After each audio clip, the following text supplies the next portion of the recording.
Hello everyone, good afternoon.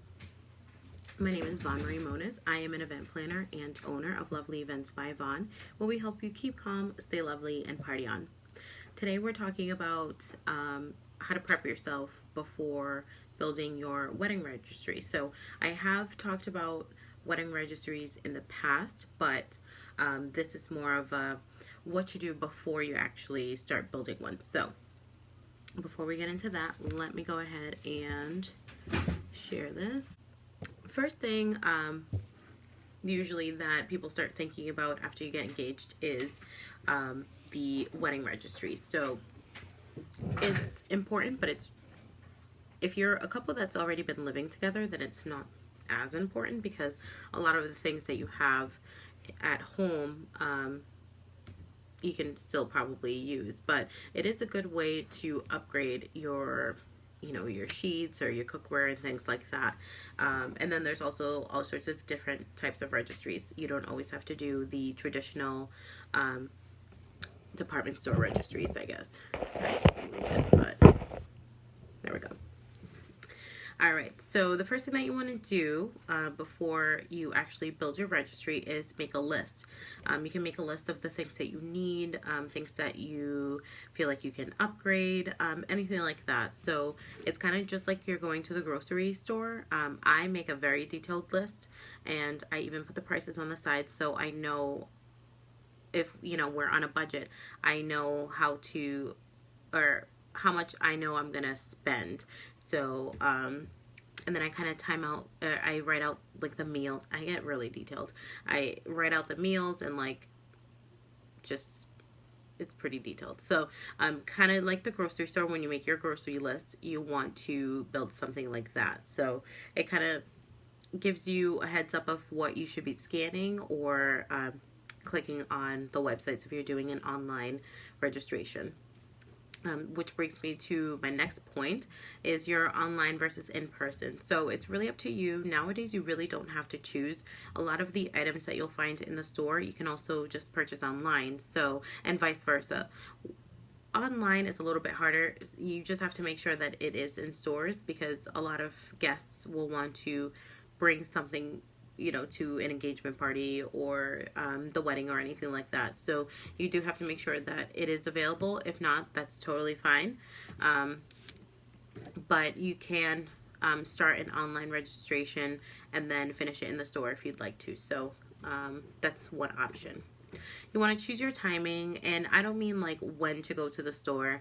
I mean more of when you should have your registry up. So a lot of people like to do it before an engagement party, if you are having an engagement party, because a lot of guests do, like I said earlier, they do want to bring something to you as a gift. So if you know that your guests are like that, then you might want to have it done before an engagement party. If you're not having an engagement party, or if you really don't want any presents for your engagement party, then you can have it done anytime before the bridal shower. So I would say a couple of months before, at least, your bridal shower. Get that done so people have time to plan and purchase their gifts. Number 4, I have make it make sense. So what that means is, and I know I've said this before, but if you're not a cook, then don't go for the expensive cookware. Maybe go with something a little less expensive, because you're not really going to use it a lot. Or if you're a bad cook and you're always burning things, then you don't want to ruin your good cookware. So they always tell you to get a great set of cookware and then one that's not so great. I would just stick to the not so great cookware in this instance, because if you're not a cook, then it's kind of like a waste of space and a waste of money for the guests. If you're more of a baker, then by all means go ahead and splurge on anything that's baking essentials. But if you're not a cook, then just don't go with that. It makes no sense. If you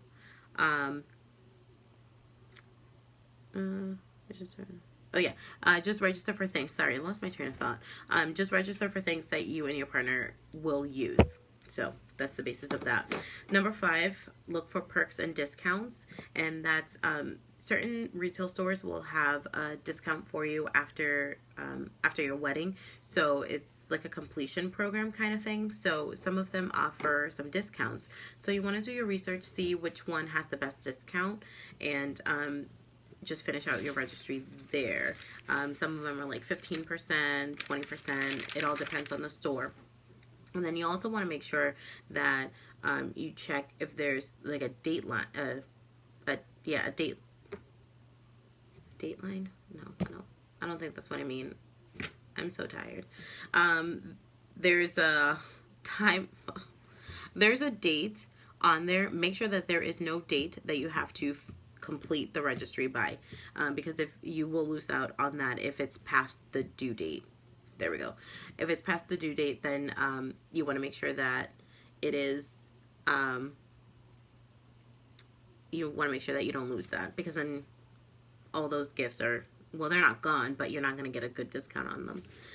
Number 6, pick a couple of stores. So I would kind of stick to, some people say 2 to 4 stores. I think 4 is a little much.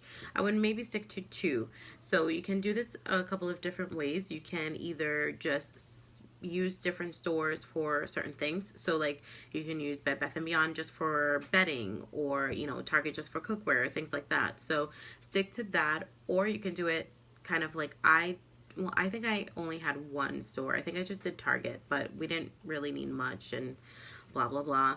But you can do kind of like a store that's a little high-end kind of store, and then one that is more reasonably priced, because you kind of have to think of your guests and what they can afford and what they will want to purchase for you, if that makes any sense. So, and then I think if you have more than 2 options, that can get a little tricky, and then it's going to be hard to keep track of anything, and it's just going to be a complete mess. So maybe just stick to 2 stores. Next thing I have is pick your stores. So once you are done with your list, you know what you want to get, and you've done your research on which stores you want to do, pick your stores. A lot of them, you don't need an appointment to do a lot of it. Like when I went to Target, they literally just gave me the scanner and were like, have at it. I know when you go to Bed Bath & Beyond, it's going to be a little different because they do have bridal consultants there. So you might want to call ahead maybe that day and see if you should be going at a certain time, because if you have only one bridal consultant and then there's, a bunch of couples there trying to get their stuff ready, then you might have to wait a little while. So call ahead and see if anyone's available, and then go down. But other than that, that's like the most that you're gonna have to do. But once you pick your stores, just pick a time and when you want to go. Number 8, you want to make sure that you do it together. So make sure that you're including your fiance. If you're a woman marrying a man, sometimes they don't really care too much about it, or so you think, but there's some things that they do want to make sure that is scanned in there. So just get them involved as much as you can. Get your fiance involved, and because after all, it's not just about the bride, it is about the groom or the other bride too. So, or the groom and the grooms, both grooms. It's all about the 2 of you. So you want to make sure that everyone's included. Once you're at the store, you want to make sure that you ask for help. So, like I said, at Bed Bath & Beyond, you'll have the bridal consultants. They'll let you go do your thing for a little bit, but if you have any questions, you can definitely feel free to ask them. I only know this because I used to work at Bed Bath & Beyond, so I know a few things about that. But they are there to help you, and they're very knowledgeable and stuff like that. Like I said, at Target, you might not get that, but that's all right. I'm sure you'll find an associate of that department that can help. So just ask for help and they will direct you. You want to make sure that you take your time. Try not to rush, because you can, when you're rushing, you might over register or under register. So you want to make sure that you don't do either of those. They will give you like a sheet of what they suggest that you scan for, but it's just, you'll know what you need and what you don't need. So, I mean, I wouldn't follow it too closely, but I would use it more of as a guide. 11, you want to remember that you don't have to do a traditional registry. You can do a non-traditional one. So there's plenty of things out there. You can have your guests donate money to a charity that you both love. That's one. You can do a gift card registry. You can do a honeymoon registry, things like that. So don't get stuck on, I have to go to the department store because someone wants to get me a gift. No, just do whatever you guys want to do. And then you want to make sure, whichever way that you decide to go, however many stores you decide to do, you want to make sure that you stay on track, keep track of everything, and stay organized. So everything doesn't get messy. And then right before or right after your wedding, you can always go back on your registries and take a look and see what you really would want to purchase, and then take advantage of the completion programs that they have. So that is all I have for today.